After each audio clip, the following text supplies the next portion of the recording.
যে ছেলেটি মেরেছে বলে পুলিশ সন্দেহ করছে, সে এর আগে ভাটপাড়ায় দুটো খুনের নায়ক পঙ্কজ বলে একটি ছেলের খুব ঘনিষ্ঠ, যে পঙ্কজ আবার অর্জুন সিংয়ের ঘনিষ্ঠ। ক্যান্সারে নেই আর ভয়, NCRI হবে এর জয়। আপনাদের ভরসা নেতাজি সুভাষচন্দ্র বোস ক্যান্সার হসপিটাল। যারা প্রিয়ঙ্কু পাণ্ডের উপরে গুলি চালিয়েছিল তারা আজকে এই অশোক সাহের উপরে গুলি চালিয়েছে। নিহতের ভাই থেকে শুরু করে এলাকার বর্তমান তৃণমূল সাংসদ, এমনকি প্রাক্তন বিজেপি সাংসদ, তৃণমূল নেতা খুনের ঘটনায় কে বা কারা জড়িত বলে দিচ্ছেন সকলেই। তাহলে পুলিশ কি করছে?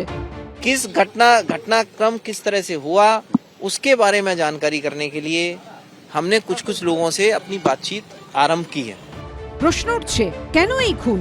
খুনের বদলা খুন? ভাটপাড়া কি এখন তাহলে বদলাপুর? 2020 18 নভেম্বর পিটিয়ে ও কুপিয়ে খুন করা হয় তৃণমূল সমর্থক আকাশ প্রসাদকে। সেই ঘটনায় নাম জড়ায় তৃণমূল নেতা অশোক সাউয়ের। 2023 19 ফেব্রুয়ারি এই অশোক সাউকে লক্ষ্য করেই 4-5 জন দুষ্কৃতী বোমা ছোড়ে, কিন্তু প্রাণে রক্ষা পেয়েছিলেন তিনি। वो लोग फर्स्ट बम मारा, ठीक है, उसके बाद से फायरिंग जब किया माथा के ऊपर तो हम बैठ गए, उसके बाद पीठ में किया तो पीठ में लग के तब हम थाना की तरफ दौड़ के भाग के चले गए। हमको जेल से एक रिकॉर्डिंग मिला, एक लड़का को लोग फोन किया था, वो जेल से हमको रिकॉर्डिंग मिला है। वो लोग मारने का प्लानिंग बहुत दिन से कर रहा था। এই আশঙ্কাই সত্যি হলো, এবার আর শেষ রক্ষা হলো না। তৃণমূল নেতা অশোক সাউকে খুনের অভিযোগ উঠল নিহত আকাশ প্রসাদের ভাই সুজল ও তার সঙ্গীদের বিরুদ্ধে। অশোক শাহ উপরে ফেব্রুয়ারি 2023-এ একটা ঘটনা হয়েছিল, সেই ঘটনায় সূত্রপাত যেটা আকাশ মার্ডার আমাদের হয়েছিল তার সঙ্গে ছিল। তার মধ্যে আকাশে ছোট ভাই যেটা আছে সুজলে আমরা ইনভলভমেন্টটা পেয়েছিলাম। আমরা 4 জনকে বিরুদ্ধে চার্জশিট করেছিলাম, এখন আপাতত ওই 4 জন বেলে আছে। এই ঘটনার পেছনে কারা আছে আমাদের যাঁচটা যে আছে এখনই স্টার্ট হয়েছে। 2019 লোকসভা ভোটের আগে থেকেই অশান্ত ভাটপাড়া জগদ্দল কাঁকিনাড়া।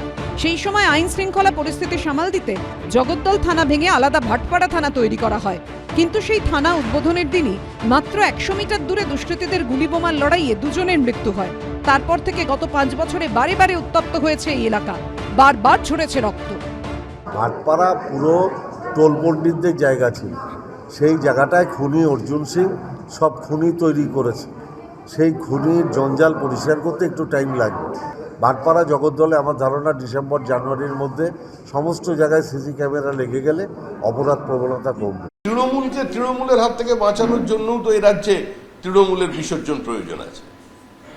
গত 2 বছরের পরিসংখ্যান দেখুন, সবচেয়ে বেশি খুন হয়েছে তৃণমূল কংগ্রেসের কর্মীরা, আর প্রত্যেকটা ক্ষেত্রেই অভিযোগের তীর বিজেপির দিকে নয়, তৃণমূলের দিকেই। সব মিলিয়ে ভাটপাড়া আছে ভাটপাড়াতেই। আবির দত্ত, শিবাশিস মৌলিক ও রুমা পাল, এবিপি আনন্দ।